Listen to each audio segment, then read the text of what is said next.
rekan dosen, video kali ini akan fokus pada penyetaraan bobot kegiatan MBKM. Di video sebelumnya disebutkan bahwa memang saat merancang sebuah kegiatan MBKM, rekan dosen harus menyusun CPMK, sub-CPMK, dan detail mengenai kegiatan pembelajaran lainnya. Tapi ternyata untuk menyetarakan kredit kegiatan pembelajaran, rekan dosen cukup memperhatikan CPL dan jumlah SKS-nya saja. Bagaimana caranya? Mari kita mulai dengan informasi yang paling dasar. Pada dasarnya, menyetarakan bobot kegiatan MBKM sama dengan merancang dokumen kurikulum dari awal. Rekan dosen pasti ingat bahwa proses perancangan dokumen kurikulum terdiri dari 1. Menetapkan profil lulusan dan rumusan CPL. 2. Menetapkan bahan kajian dan pembentukan mata kuliah. Dan yang terakhir, menyusun matriks organisasi mata kuliah dan peta kurikulum.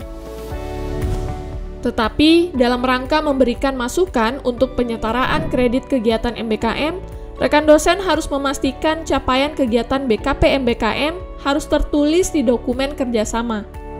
Rekan dosen juga tidak perlu menetapkan profil lulusan, karena profil lulusan tentu sudah tersedia. Tapi perlu diingat bahwa penyetaraan kredit kegiatan MBKM yang rekan dosen buat harus diselaraskan dengan matriks organisasi mata kuliah dan peta kurikulum. Jadi, jika disimpulkan, saat menyetarakan kegiatan MBKM, rekan dosen perlu menentukan CPL beserta CPMK dan sub-CPMK kegiatan MBKM, yang kemudian akan dijadikan mata kuliah selama program MBKM. Dan kemudian menentukan bobot setiap mata kuliah. Nah, bagaimana menentukan bobot SKS mata kuliah dari kegiatan MBKM? Bobot SKS mata kuliah artinya waktu yang dibutuhkan mahasiswa untuk meraih CPL yang sudah ditentukan. Yang menentukan besarnya bobot SKS setiap mata kuliah adalah yang pertama, tingkat kemampuan yang harus dicapai. Tingkat kemampuan ini merujuk pada CPL dan CPMK yang sudah ditentukan. Kedua, aspek pengetahuan dan keterampilan, di mana komposisi keterampilan cukup besar untuk dikuasai. Bagian ini bisa ditentukan berdasarkan waktu kegiatan belajar yang diperlukan untuk mencapai setiap butir CPL yang dibebankan pada mata kuliah. Sebelum membahas bagian itu, rekan dosen perlu tahu bahwa bobot kegiatan MBKM dapat disetarakan dalam 3 bentuk, yaitu bentuk bebas atau free form, bentuk berstruktur atau structured form, dan yang ketiga adalah bentuk hibrida atau hybrid form. Apa perbedaan di antara ketiga jenis penyetaraan ini dan bagaimana cara membuatnya? Bentuk bebas atau free form adalah bentuk penyetaraan kredit di mana kegiatan pembelajaran disesuaikan dengan 4 capaian, yaitu sikap, pengetahuan, keterampilan umum, dan keterampilan khusus. Jadi, rekan dosen dapat menghubungkan keterampilan apa yang diperoleh selama magang dengan keterampilan yang tertulis pada CPL Prodi. Keterampilan ini dapat disetarakan dengan keterampilan beberapa MK pilihan yang dapat diselesaikan selama 1 semester.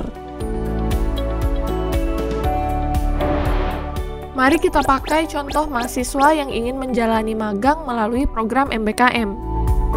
Mahasiswa minimal melaksanakan kegiatan MBKM selama 6 bulan atau 1 semester. Sesuai dengan panduan MBKM, 1 semester kegiatan di luar prodi setara dengan 20 SKS kegiatan pembelajaran. Untuk menyetarakan kegiatan magang, maka rekan dosen perlu mengidentifikasi keterampilan teknis dan non-teknis yang akan didapat mahasiswa selama magang dan membagi keterampilan ini menjadi 20 SKS.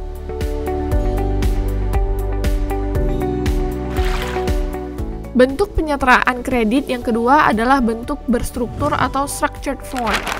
Bentuk ini lebih sederhana dibandingkan bentuk bebas karena rekan dosen hanya perlu memilih mata kuliah yang sudah tersedia di kurikulum yang ditempuh mahasiswa yang sekiranya sesuai dengan kegiatan MBKM.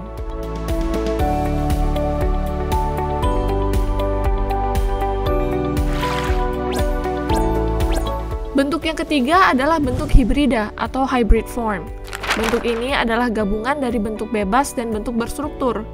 Artinya, rekan dosen bisa menggunakan sebagian kredit dalam satu semester untuk beberapa mata kuliah yang sudah tersedia di kurikulum. Sisa kredit kemudian dapat dialokasikan untuk kompetensi lain yang sesuai dengan CPL Prodi yang rekan dosen anggap sesuai dengan kegiatan BKP MBKM. Oke rekan dosen, itu tadi penjelasan singkat mengenai cara penyetaraan kredit kegiatan MBKM. Bentuk berstruktur adalah bentuk yang paling direkomendasikan untuk rekan dosen pakai selama masa transisi menuju pelaksanaan penuh program MBKM. Dibandingkan dengan bentuk lainnya, bentuk berstruktur paling mudah dan paling cepat dibuat karena menggunakan daftar mata kuliah yang sudah disediakan oleh kurikulum.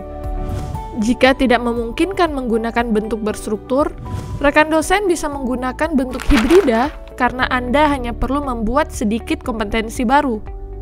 Bentuk bebas dirasa masih mengandung banyak tantangan untuk diaplikasikan di masa transisi ini.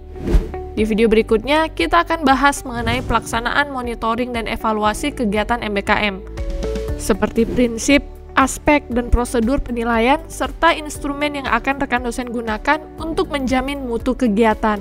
Sampai jumpa di video selanjutnya.